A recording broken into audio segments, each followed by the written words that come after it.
Papalabasin ng administrasyon na ako ay isang terorista sa loob at labas ng Pilipinas. Para mailibing ako kasama ang katotohanan kahit saan man ako pumunta.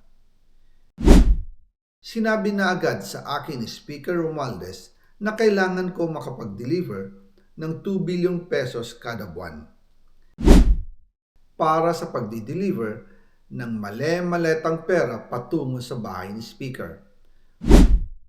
Ang sinabi mismo ni Speaker Martin sa akin na hati sila ni Pangulong Marcos sa perang yon para gamitin bilang bagsakan at imbakan ng pera mula sa mga SOP, collection at deliveries na para sa Pangulo. Huwag mo akong pigilan sa mga insertions ko. Huwag ka nang makialam sa budget. Ang gusto niya ng 50 billion pesos na insertion. Ngunit ang sagot ng Pangulo, humingi ka ng bago or dagdag na insertions.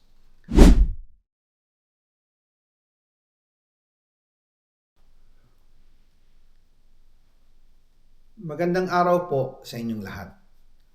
Bago ko ipagpatuloy ang aking paliwanag, nais ko munang magpasalamat sa inyo.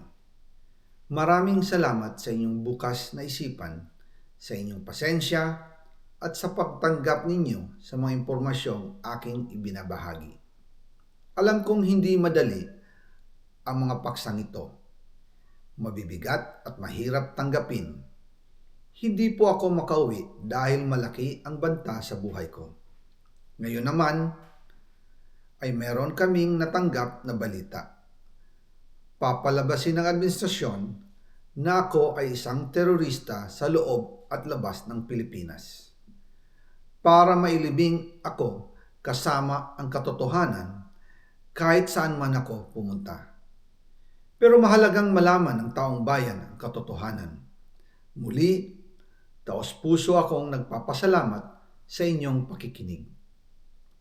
Una po sa lahat, sinasabi ng ICI at ni Henry Alcantara na 21 billion pesos daw ang napunta sa akin. Hindi po totoo yun. Wala akong natanggap na ganyang halaga.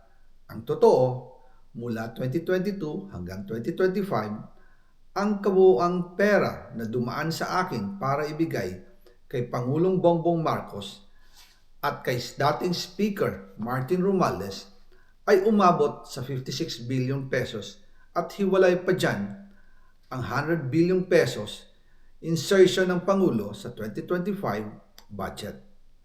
Pati na rin ang 97 billion pesos flood control insertion na inilagay sa NEP ng 2026 national budget. Balikan natin kung paano ito nagsimula.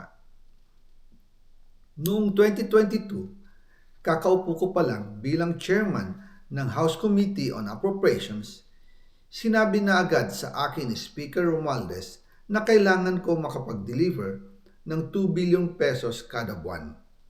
Makalipas ang ilang araw, tumawag sa akin si Yusek Bernardo.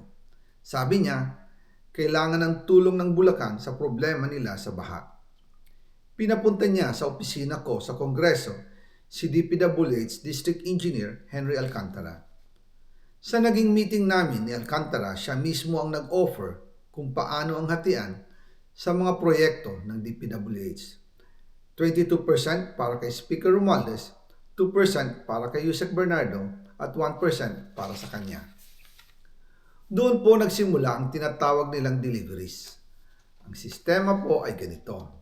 Ang mga tao ni Henry Alcantara ay nakikipag-ugnayan sa mga tao ko na sina Paul Estrada at Mark Tiksay. Sila ang tumatanggap na pera mula sa mga tao ni Alcantara.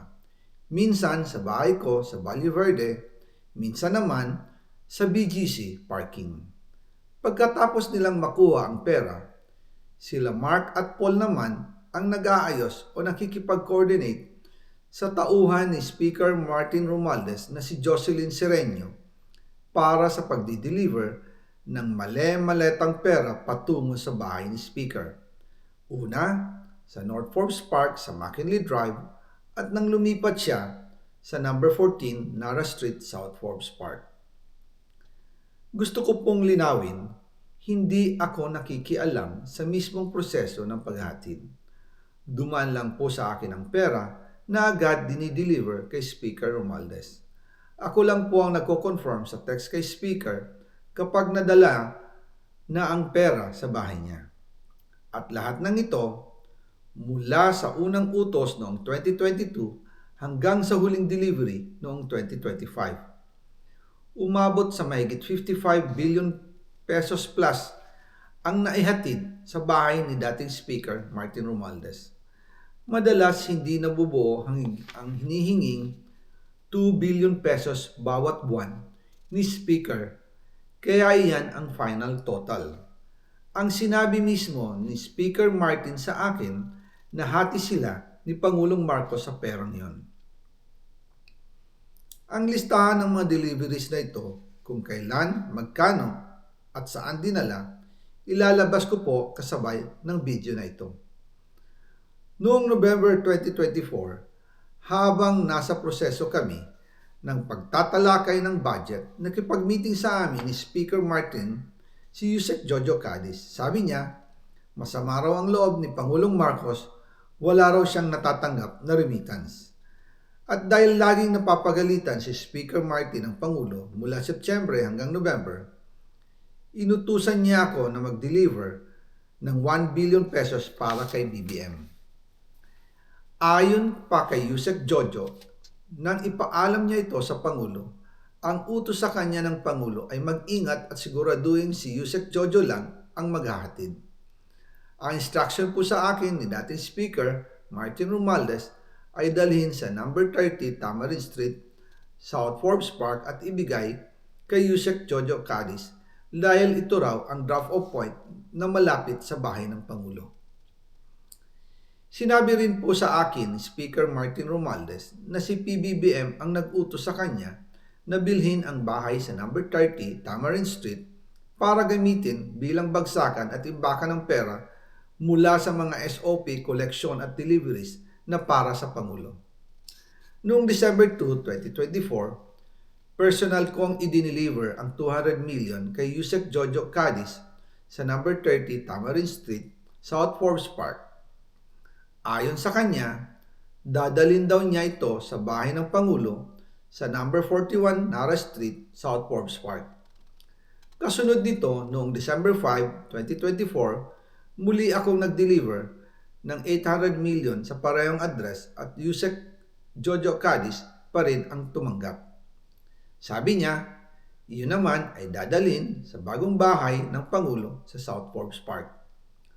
Sa kabuuan, 1 billion pesos ang personal kong naihatid. Ako mismo ang nagbigay ng pera, kasama ang aking driver at mga tauhan.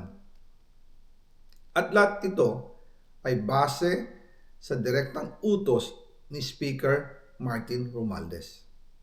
At dyan po nabuo ang kabuuang halagang 56 billion na ipinadala mula 2022 hanggang 2025. Pero kahit na na-deliver na ang 1 billion pesos para kay Pangulong Marcos at kahit na naisama na rin sa 2025 budget ang 100 billion pesos insertion sa pamamagitan ng BICAM Committee, ayon mismo sa utos ng Pangulo, nagagalit pa rin daw si BBM.